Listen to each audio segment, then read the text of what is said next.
शिव महापुराण की कथा कहती है, यदि राहु है, केतु है, शनि है, मंगल है, बुध है, शुक्र है, शनि है, आपको कोई भी ग्रह परेशान कर रहा है, आपके जीवन में कोई ग्रह अगर अनिष्टकारी है, आपके जीवन में अगर कोई ग्रह अनिष्टता प्रदान कर रहा है, तो निवेदन है शंकर के मंदिर में जो कलश लेकर आप जाएं, जल लेकर जाएं, उस कलश में मात्र अक्षत के 2 दाने डालकर ले जाएं, मात्र 2 अक्षत के दाने। जैसे सूर्य नारायण को प्रसन्न करने के लिए अपन कुंकू डाल लेते हैं, हल्दी डाल लेते हैं जल में, या चने की दाल डाल लेते हैं जल के अंदर।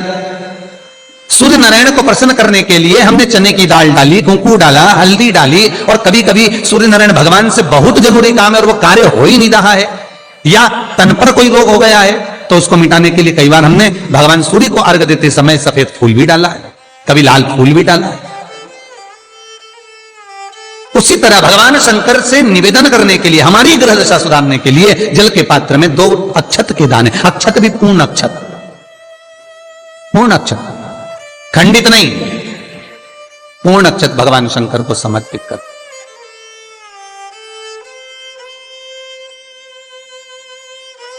और बाबा भोलेनाथ को जब हम जल समर्पित करें तो राहु, केतु, मंगल, शनि, शुक्र, बृहस्पति जितने ग्रह हैं सब अनुकूल हो जाते हैं महाराज, सब अनुकूल, सारे अनुकूल। ये उसके लिए जो बच्चा पढ़ने में कमजोर हो, जिसका विवेक काम नहीं कर रहा हो, जो बच्चे की बुद्धि विद्या अध्ययन में नहीं रमती हो, लगती ही नहीं हो, महाराज तांबे के कलश में जल लीजिए, उस जल में अक्षत के 7 दाने डाल लीजिए। तांबे के कलश में जल हो,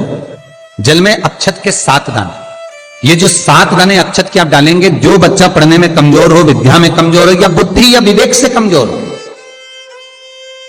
मैं उनके लिए भी कहूंगा जिनकी बुद्धि ही काम नहीं करती, जो मानसिक विकलांगता के प्रति,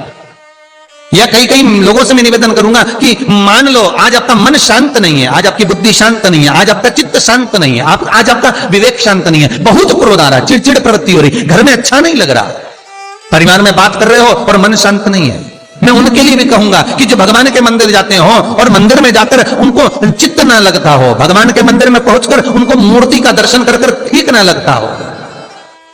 वहां पर भी उनको श्रेष्ठता नहीं लगती, उनके लिए भी कहूंगा चावल के 7 दाने जल के पात्र में डाल लीजिए, और मात्र 5 पुष्प सफेद जल के पात्र में डाल लीजिए। दुर्वा के 3 बट, एक लंबी सी, यहां तो अभी दुर्वा नहीं है, पर एक लंबी सी जो दुर्वा होती है, दुर्वा में 3 गांठ पड़े, लंबी डंडी होगी तो 3 गांठ अपने आप आ जाएगी, 3 बट वाली दुर्वा उस जल के अंदर डाल लीजिए, और शंकर के मंदिर में जाकर उस जल को समर्पित कर दीजिए। जल समर्पित करना है, ये वाला जो जल चढ़ाएंगे आप शंकर को, जैसे शिवलिंग सामने है और जल का पात्र अपने हाथ में है, तो उल्टा जल चढ़ाएंगे, ऐसे आपकी ओर मुख करा हुआ कलश भगवान शिवलिंग पर आप चढ़ाएंगे, उल्टा के बाद इस तरह से, ऐसे नहीं चढ़ाना है उसको, इस तरह से चढ़ाना अपनी। मात्र 15 से 20 मिनट में जिसकी चित्त वृत्ति रमती नहीं हो, शांत नहीं हो रही हो, बुद्धि चित्त ना लग रहा हो, 15 से 20 मिनट में अंतर आ जाएगा, आपका हृदय चित्त प्रसन्न होगा। और बच्चों से निवेदन है, विद्या में कमजोर है, जिनकी विवेकता विकलांगता की हो, बुद्धि काम ना कर रही हो, वो जल चढ़ाने के बाद कटोरी में वो जल झेल कर उस जल का पान करना प्रारंभ कर दीजिए महाराज। 5 दिन 7 दिन पियो, आपको खुद आराम लगना प्रारंभ होगा।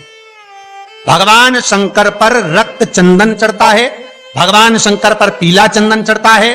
पर भगवान शंकर पर कंकु, फूंकू, रोली नहीं चढ़ता। क्यों? क्योंकि भगवान शंकर के चरण में जब चोट लगी, कुंदुक का प्रहार करते समय कुंदुक चरणों में जाकर गिरा, माता ने वर मांगा भोलेनाथ से, बाबा आपके तन पर जो आज ये रक्त देखा है कभी ना देखूं। शंकर भगवान ने वर दिया, आज के बाद मुझे रक्त ना चढ़े। इसलिए कुंकू, रोली,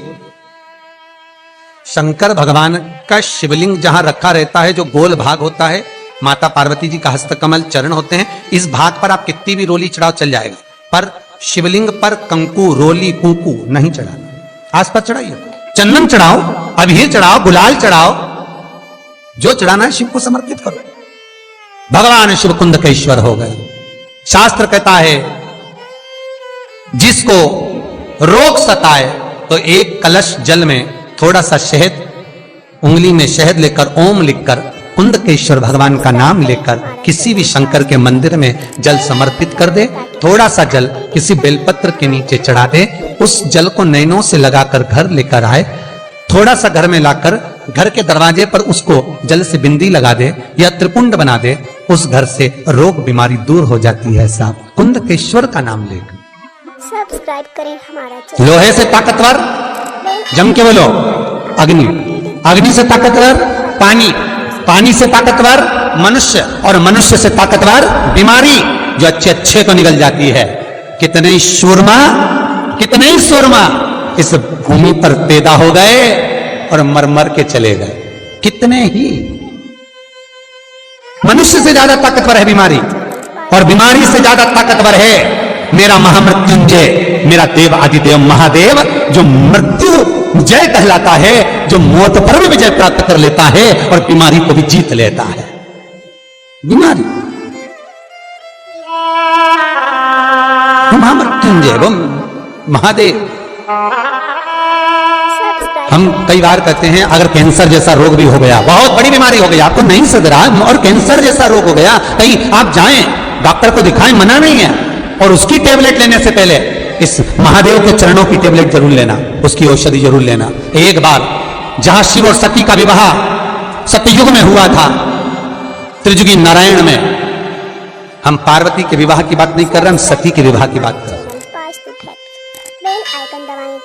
जिस भूमि पर त्रिजुगी नारायण में शिव और सती का विवाह हुआ था, जहां दक्ष प्रजापति ने माता सती का मंगल पाणी ग्रहण संस्कार करवाया था, कन्यादान किया था, भगवान शंकर और सती के विवाह की अग्नि आज तक जल रही है त्रिजुगी नारायण में। केदारनाथ जी जाते हैं, उसके पहले गौरी कुंड आता है, गौरी कुंड से लेफ्ट में 8 किलोमीटर की 10 किलोमीटर की दूरी पर त्रिजुगी नारायण है।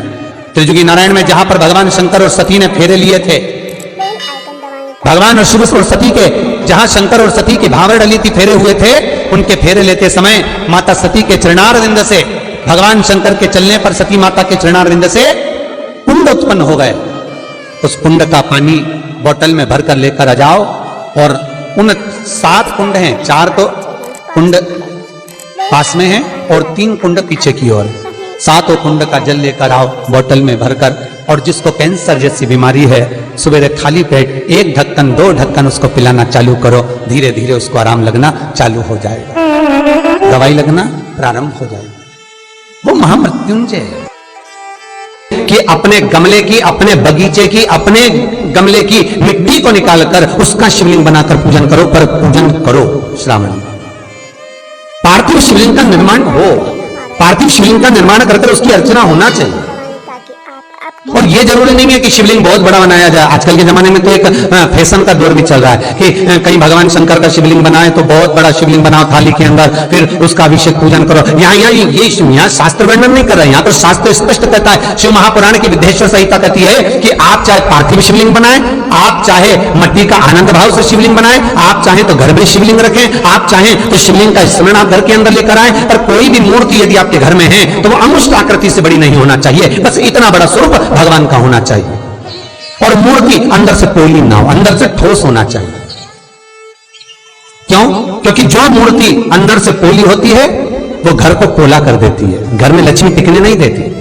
तो कई लोग पूछते हैं गुरुजी अगर हम अंदर घर में हमारे मूर्ति है, पुरानी मूर्ति और पोली है, तो उसका क्या करेंगे? उसका करेंगे क्या? तो कुछ नहीं करना है, उसको कहीं रखकर नहीं आना है, उसको कहीं ठंडा करना नहीं है, उसमें केवल इतना करना कि मेन जो आता है, जो भगवान का श्रृंगार करते हैं तो उस पर जो चिपकाते हैं मेन, वो मेन उसमें आप डाल दीजिए, उसमें भर लीजिए और मूर्ति को ठोस कर लीजिए। श्री शिवाय नमस्तुभ्यं, श्री शिवाय नमस्तुभ्यं, श्री शिवाय नमस्तुभ्यं।